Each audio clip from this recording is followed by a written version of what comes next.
Hello everyone.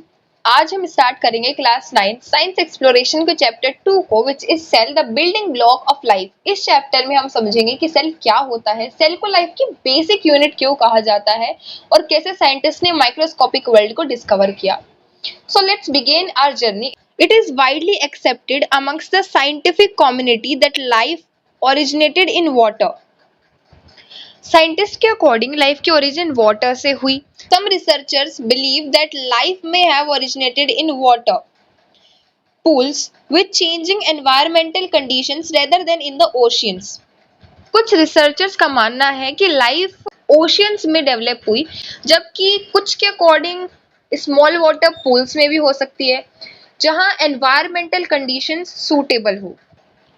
Hot springs are example of such environments. In Ladakh, the hot springs of Puga Valley in Ladakh maintain very high temperature nearly at the boiling point of water, even in a cold climate. Hot springs ऐसे environments के example हैं। लद्दाख की Puga valley जैसे places पर hot springs मिलते हैं जहां high temperature होता है, इतने ठंडे climate में भी। These environmental conditions seem to be similar to those on the early Earth about 3.5 billion years ago. The organisms in these hot springs are mostly heat-loving bacteria called thermophiles, which are unicellular. ये environmental conditions similar है early Earth conditions के जैसे, जो कि 3.5 billion पहले थी।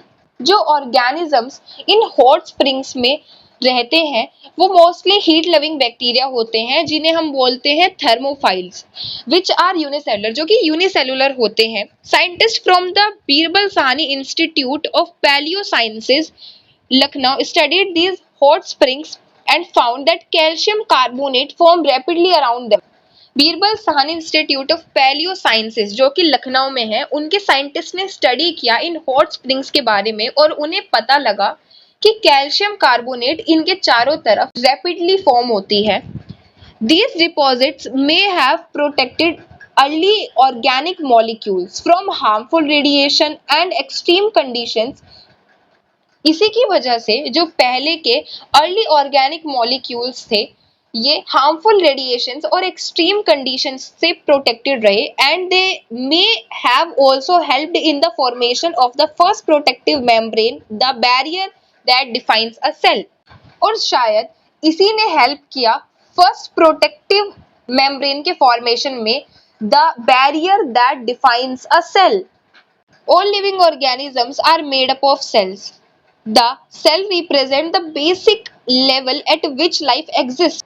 जितने भी लिविंग ऑर्गेनिजम्स हैं वो सब सेल से मिलके बने होते हैं और सेल रिप्रेजेंट करती है बेसिक लेवल जिस पर लाइफ एग्जिस्ट करती है। Some organism such as bacteria और yeast consist of only one cell, unicellular. कुछ ऑर्गेनिजम्स जैसे कि बैक्टीरिया और यीस्ट जिनके अंदर सिर्फ एक सेल होता है उन्हें बोलते हैं हम unicellular, while others like plants, fish, birds or humans are made up of millions of cells, multicellular, that work together. जबकि दूसरे जैसे कि plants, fish, birds और humans ये सब millions of cells से मिलके बने हैं जिन्हें बोला जाता है multicellular, जो एक साथ काम करते हैं। A group of similar cells performing similar functions form tissue. एक तरह के सेल्स जो ग्रुप बनाएंगे वो सिमिलर फंक्शंस परफॉर्म करेंगे जिसकी वजह से एक टिश्यू बन जाएगा। Different tissues are organised to form an organ and several organs work together to form organ systems. और जब बहुत सारे अलग अलग तरह के टिश्यू ऑर्गेनाइज्ड होंगे तो वो एक ऑर्गन बनाएंगे, और जब बहुत सारे ऑर्गन एक साथ काम करेंगे तो वो एक ऑर्गन सिस्टम बना देंगे। Such as nasal pores, nasal cavity, trachea and lungs form respiratory system. जैसे कि नेजल पोर से होती हुई नेजल कैविटी में जाएगी और नेजल कैविटी से विंड पाइप मतलब कि ट्रैकिया में जाएगी, उसके बाद ट्रैकिया विंड पाइप से होती हुई वो लंग्स में चली जाएगी जिससे कि रेस्पिरेटरी सिस्टम बन जाएगा। लंग्स में क्यों जाएगी? ताकि वो गैसेस का एक्सचेंज कर सके और इस सब से रेस्पिरेटरी सिस्टम बन जाएगा।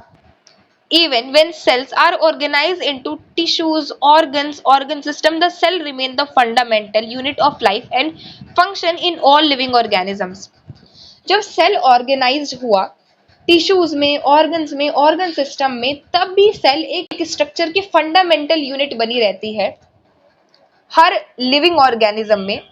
This makes us wonder how such tiny cells perform so many different activities. और ये हमें हैरान कर देगा कि इतना छोटा सा सेल कितनी सारी डिफरेंट एक्टिविटीज परफॉर्म कर सकता है. What are the different components of a cell.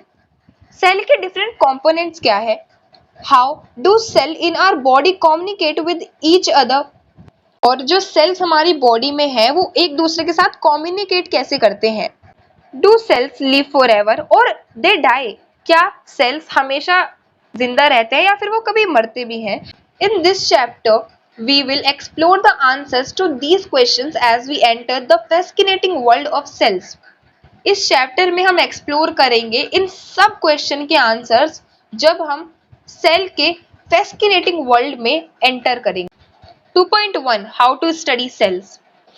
What do we call the ability of the human eye to see two very close objects as separate as distinct? Human की eye की उस ability को क्या बोलेंगे जो दो बहुत पास रखे ऑब्जेक्ट्स को सेपरेट देख पाएगी. Imagine two tiny dots drawn on a piece of paper. अब इमेजिन करो दो टाइनी डॉट्स जो कि एक पीस ऑफ पेपर पर बनाई हुई हैं. As the dots are moved closer, they come a point at which they can no longer be seen as separate. वो जो दो डॉट्स है जैसे आप उनको अपनी आंखों के पास लाते जाओगे, पास आते आते वो जो दो डॉट्स है एक ऐसा पॉइंट आएगा जब आपको वो दोनों डॉट्स एक ही डॉट दिखेगी, दो अलग अलग नहीं दिख पाएंगी. When viewed from about 25 centimeter, the near point of human eye. 25 centimetre एक ऐसा पॉइंट है जिससे आप देखोगे तो आपको जो दो पॉइंट्स हैं वो एक पॉइंट नहीं दिखेंगे, पर जैसे जैसे आप और क्लोज लाते जाओगे वो दो पॉइंट्स, दो अलग अलग डॉट्स आपको एक ही डॉट दिखने लग जाएगी. 2 points separated by about 0.1 millimeter can be seen as distinct. जब आप दो डॉट्स के बीच का गैप 0.1 मिलीमीटर रखोगे और आप उसे 25 सेंटीमीटर से देखोगे तो वो आपको दो अलग अलग डॉट्स दिखेंगी, बट आप अगर उसे और क्लोज लाते जाओगे तो वो आपको एक ही डॉट दिखेगी. Otherwise they appear as a single point. नहीं तो वो एक सिंगल पॉइंट की तरह ही अपीयर होंगे. This is called the limit of resolution. इसे बोलते हैं limit of resolution of the human eye which is 0.1 millimetre, जो कि है 0.1 मिलीमीटर. फॉर एग्जाम्पल जैसे दो पॉइंट्स हैं उनके बीच में जो डिस्टेंस है वो है 0.1 मिलीमीटर. अब जब कोई इंसान इन्हें 25 सेंटीमीटर से देखेगा तो फिर उन्हें ये जो दो पॉइंट्स हैं ये वो अलग अलग दिखेंगे, मतलब सेपरेटेड दिखेंगे.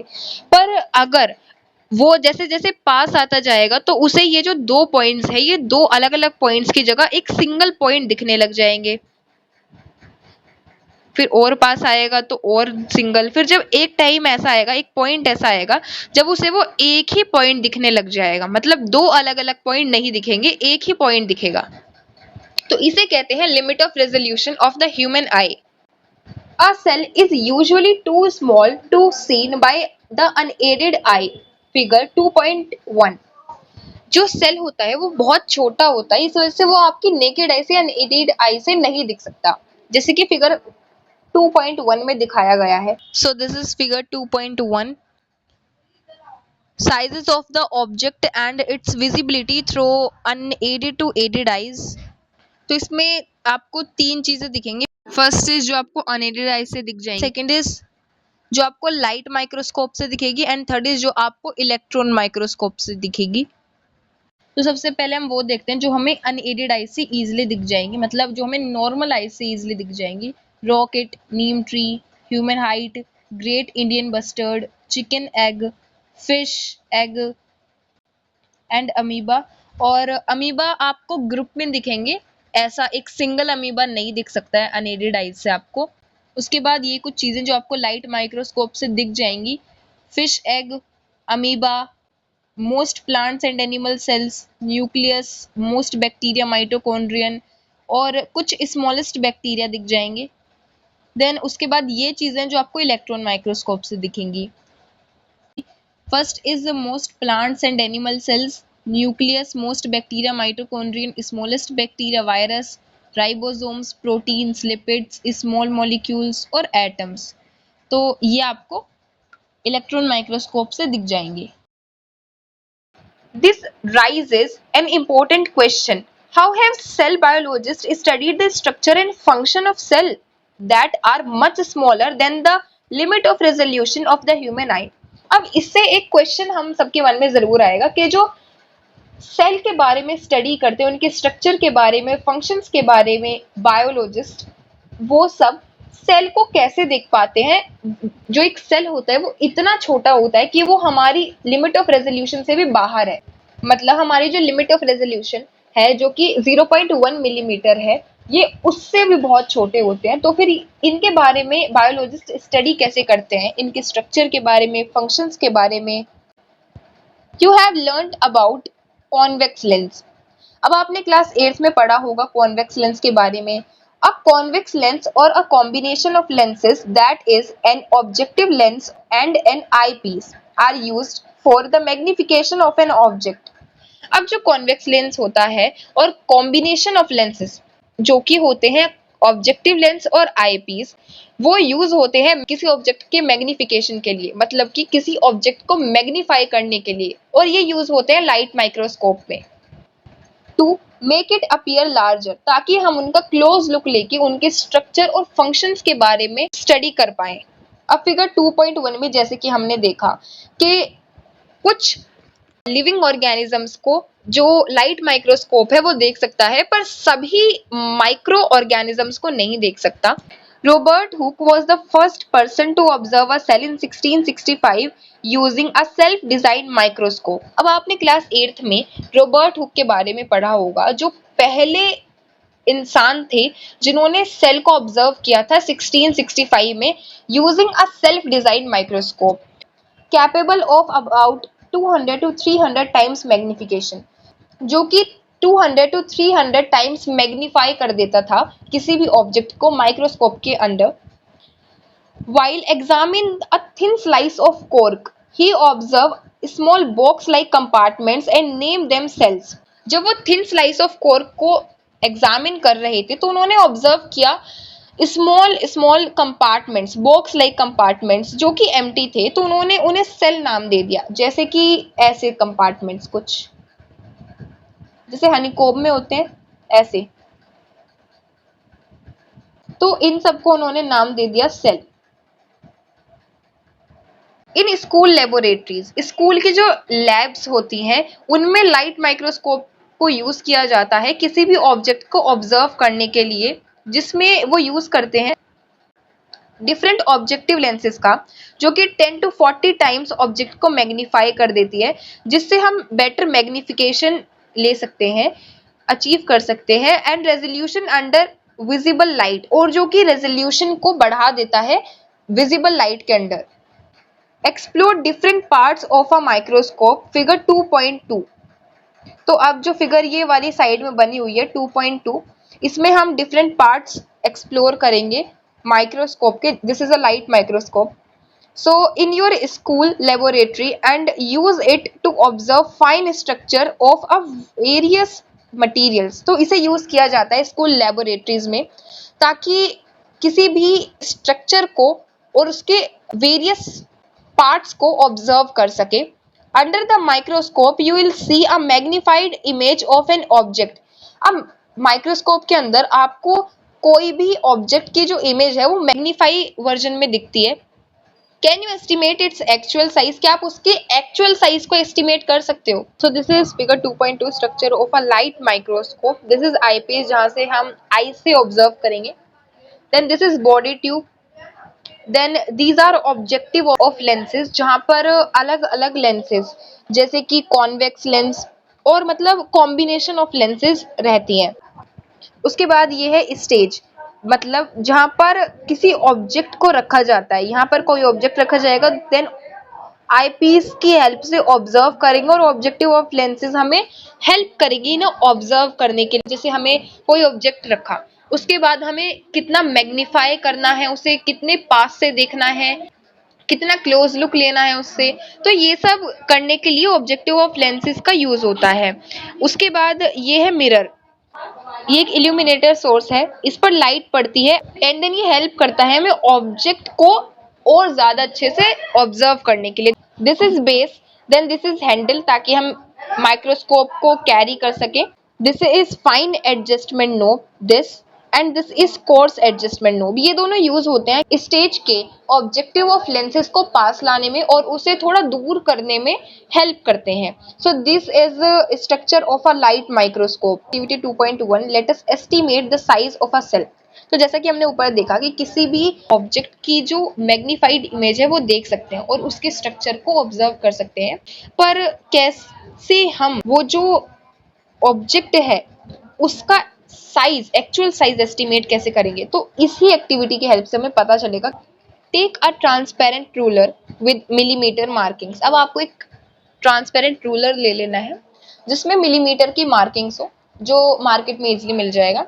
Then place the ruler on the stage of microscope, focus on it using the adjustment knob and observe the diameter of the circular field of view through the eyepiece and measure it in millimeter। अब आपको वो जो ruler है वो place करना है microscope के stage पर, मतलब आपको रूलर यहाँ पर रखना है, वो यहाँ पर रखना है जिसमें मिलीमीटर की मार्किंग्स होनी चाहिए, एमएम की।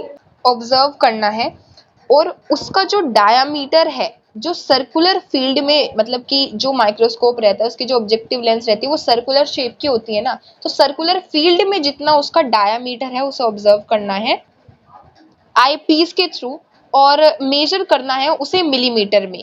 जो डायामीटर आया है उसका उसे मेजर करना है आपको मिलीमीटर में। Then convert the diameter from millimetre to micrometre, जिसका ये साइन होता है। फिर आपको जो डायामीटर आया है मिलीमीटर में उसको आपको कन्वर्ट करना है माइक्रोमीटर में। Suppose the diameter of the visible field is 5 millimetre. Suppose करो कि जो डायामीटर है विजिबल फील्ड का, मतलब कि वो जो सर्कुलर फील्ड में जितना दिख रहा है वो 5 मिलीमीटर है, तो इसका मतलब कि आपको 5 को मल्टीप्लाई करना है 1000 से, तो आ जाएगा 5000 माइक्रोमीटर। और जो माइक्रोमीटर होता है ना उसका साइन जो है वो ये होता है, ये। Remove the ruler and place an onion peel slide on the stage of the microscope। अब आपको जो रूलर है उसे हटा देना है और एक अनियन पील लेनी है, उसे आपको स्लाइड पे प्लेस कर देना है स्टेज पे, मतलब जो माइक्रोस्कोप का स्टेज रहता है उस पे आपको उसे प्लेस कर देना है। Then focus on the slide and count the number of cells. फिर आपको आई पीस के थ्रू ऑब्जर्व करने हैं और काउंट करने हैं नंबर ऑफ सेल्स जो आपको दिख रहे हैं उस अनियन पिल के, present along the diameter of the field of view in one straight line.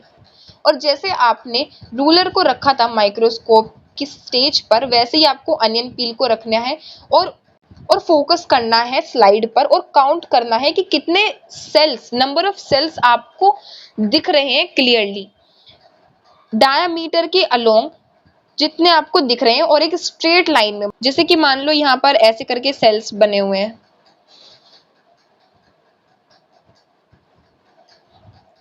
तो एक सर्कुलर फील्ड में आपको देखना है, तो जो एक स्ट्रेट लाइन में जितने सेल्स बने हुए हैं, इट मीन्स जो इस लाइन में जितने सेल्स बने हुए हैं वो आपको काउंट कर लेने हैं।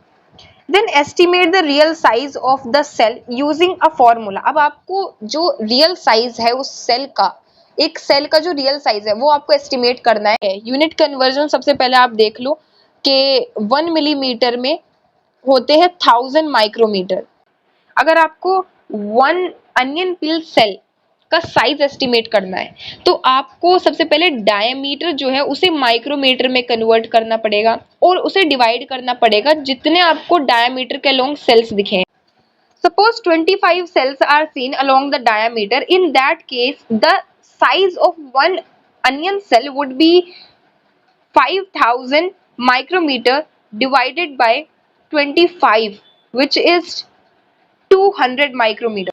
So this is the size of one onion cell. For example, आपका माइक्रोस्कोप के नीचे का जो डायमीटर है वो आया है आपका 5 मिलीमीटर. नाउ आपको सबसे पहले यूनिट कन्वर्जन की हेल्प से 5 मिलीमीटर को कन्वर्ट करना होगा माइक्रोमीटर में, जिसके लिए आपको इनटू करना होगा 1000 से, और ये आ जाएगा 5000 माइक्रोमीटर. और माइक्रोमीटर का साइन मैंने आपको बताया था और बुक में भी है कि ये वाला होता है माइक्रोमीटर का साइन. अब फॉर एग्जाम्पल इस डायमीटर के अलोंग आपको जो सेल्स दिखे वो दिखे हैं आपको 35. तो आपको 5000 को डिवाइड करना है 35 से, तो आप एस्टिमेट कर सकते हो रियल साइज क्या होगा. फॉर एग्जाम्पल इसमें जो आएगा रियल साइज निकल के वो आएगा 142.8 समथिंग, और इसके पीछे की यूनिट लगाना मत भूलना, विच इज माइक्रोमीटर. तो ऐसे आप एस्टिमेट कर सकते हो एक सेल का size. If the estimated size of an onion peel cell is 200 micrometer, how much does a light microscope magnify this cell?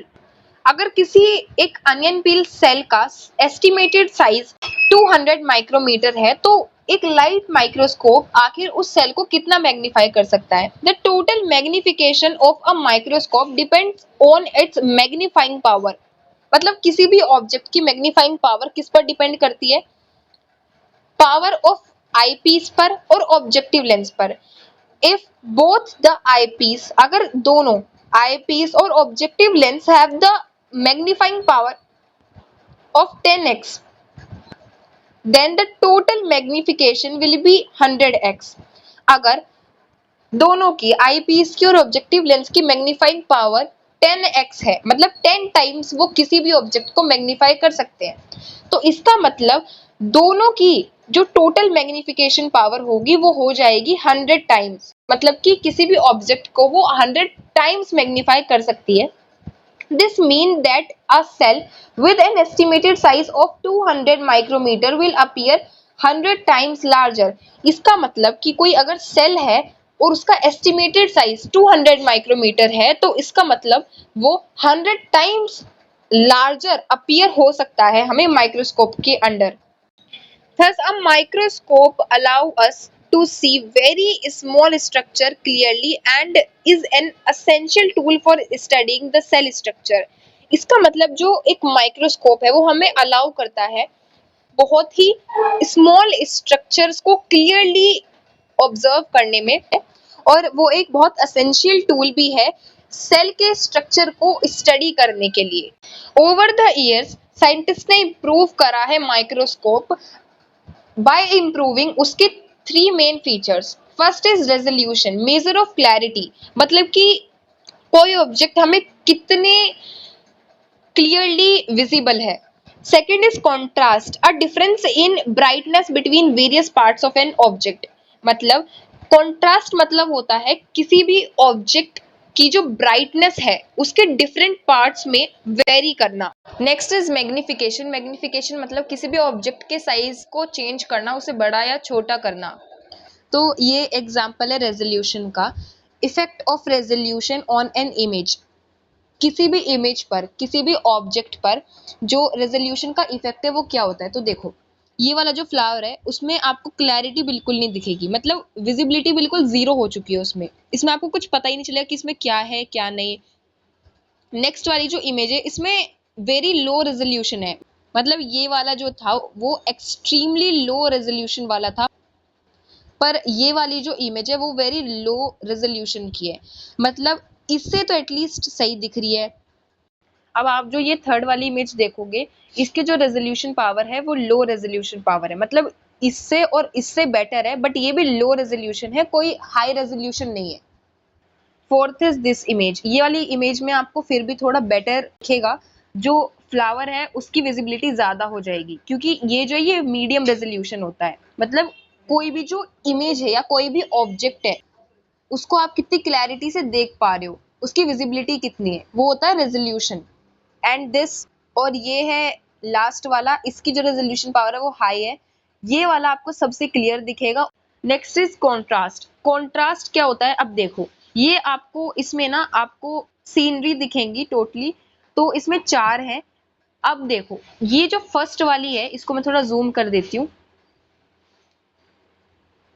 अब देखो ये जो फर्स्ट वाली है इसका जो कॉन्ट्रास्ट है वो बहुत लो है। मतलब कॉन्ट्रास्ट मतलब क्या होता है?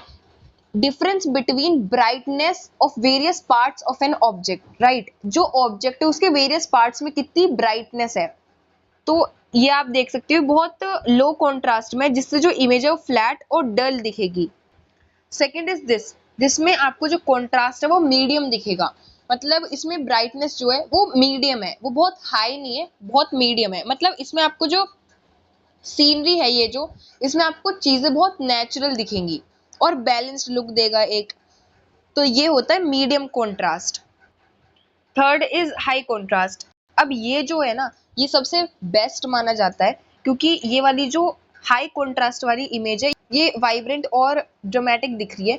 And fourth is very high contrast. अब इसमें जो कॉन्ट्रास्ट लेवल है वो बहुत ज़्यादा हाई कर दिया, मतलब ब्राइटनेस बहुत ज़्यादा कर दी है, जिस वजह से ये जो इमेज है ये एकदम इंटेंस और बोल्ड इफेक्ट दे रही है। Third is magnification. तो इस वाली इमेज में आपको इफेक्ट दिख जाएंगे मैग्निफिकेशन के। अब जो पहले वाली लीफ है उसकी मैग्निफिकेशन पावर वो 1 टाइम्स है, मतलब वो ज्यादा जूम नहीं कर रखा है। मैग्निफिकेशन मतलब क्या होता है? जूम इन या जूम आउट करना। नेक्स्ट इज दिस वन, ये वाली जो इमेज है इसकी जो मैग्निफिकेशन पावर वो है 10 times. Third is this one, इसमें आपको फिर भी बहुत ज्यादा क्लियर दिखेगा, इसकी है 40 टाइम्स। और ये लास्ट वाली इसमें आपको सबसे ज्यादा क्लियर दिखेगा और ये है 100 टाइम्स इसकी मैग्निफिकेशन पावर। तो ये होती है मैग्निफिकेशन किसी भी object. These improvements have turned microscope into a powerful tool for studying cells. इन्हीं इम्प्रूवमेंट्स की वजह से जो माइक्रोस्कोप है वो एक पावरफुल टूल में कन्वर्ट हो गया है किसी भी सेल की स्टडी करने के लिए। You can see a picture of the lower surface of Colotia leaf. Observe under a scanning electron microscope figure 2.4। अब आपको यहाँ पर एक पिक्चर दी हुई है, ये वाली figure 2.4 electron micrograph of lower surface of a colocasia leaf showing stomata. तो एक ये कोलोशिया मतलब कि जो अरवी होती है उसका जो एक सेल के अंदर स्टोमेटा मतलब कैसे दिखते हैं। ओके, तो अभी एक बॉक्स है इधर, रेडी टू गो बियॉन्ड, ये वाला बॉक्स भी एक बारी देख लेते हैं। तो इसमें फिगर 2.3 यानी इलेक्ट्रॉन माइक्रोस्कोप, इसमें एक इलेक्ट्रॉन माइक्रोस्कोप के बारे में बात हो रही है। Apart from light microscopes, scientists also use powerful electron microscope that reveal the fine detail of a cell structure. अब लाइट माइक्रोस्कोप से आप किसी भी सेल को बहुत अच्छे से ऑब्जर्व नहीं कर पाओगे, उसके अंदर की जो सेल ऑर्गेनेलीज हैं उन्हें बहुत अच्छे से ऑब्जर्व नहीं कर पाओगे। इसीलिए साइंटिस्ट लाइट माइक्रोस्कोप के साथ साथ इलेक्ट्रॉन माइक्रोस्कोप का भी यूज करते हैं, जो कि बहुत पावरफुल होते हैं। सेल होता है उसका जो स्ट्रक्चर होता है उसे बहुत ही ज्यादा अच्छे से ऑब्जर्व करने के लिए साइंटिस्ट यूज करते हैं इस इलेक्ट्रॉन माइक्रोस्कोप का। These instruments use a beam of electrons instead of light to produce highly magnified images. अब इसमें लाइट की जगह बीम ऑफ इलेक्ट्रॉन्स का यूज किया जाता है ताकि हाईली मैग्नीफाइड इमेज को हम देख सकें, प्रोड्यूस कर सकें, allowing us to see cell structure at the nanometer scale with remarkable clarity. A nanometer is 1 billionth of a meter.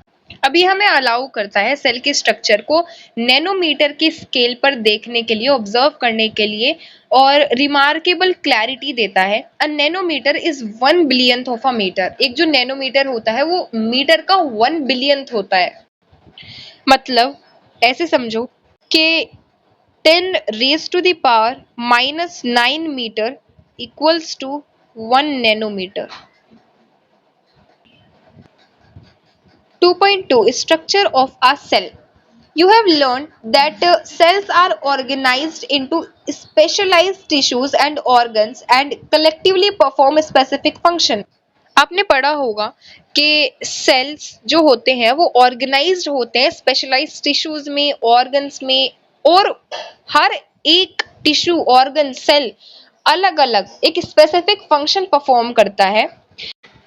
For these cells to function as units, they must be able to interact with one another, with their surroundings. मतलब sales को function perform करने के लिए as units उन्हें एक दूसरे के साथ इंटरेक्ट करना और सराउंडिंग के साथ इंटरेक्ट करना इम्पोर्टेंट होता है। These interactions occur at the cell boundary। ये जो interactions होती है वो सेल की बाउंड्री में होती है, where substances move between the cells and their external environment। जहाँ पर substances सेल के अंदर और उनके बाहर के एनवायरनमेंट में मूव कर सकते हैं। Even single cell organism exchange materials and respond to their environment through cell membrane. Even जो सिंगल सेल ऑर्गेनिजम्स होते हैं वो भी एक्सचेंज करते हैं मटेरियल्स को और उनके एनवायरनमेंट के साथ रिस्पॉन्ड करते हैं। किसके थ्रू? सेल मेम्ब्रेन के थ्रू। तो इस वाली वीडियो में इतना ही, बाकी के रिमेनिंग टॉपिक्स हम कवर करेंगे नेक्स्ट वीडियो में। So thanks for watching.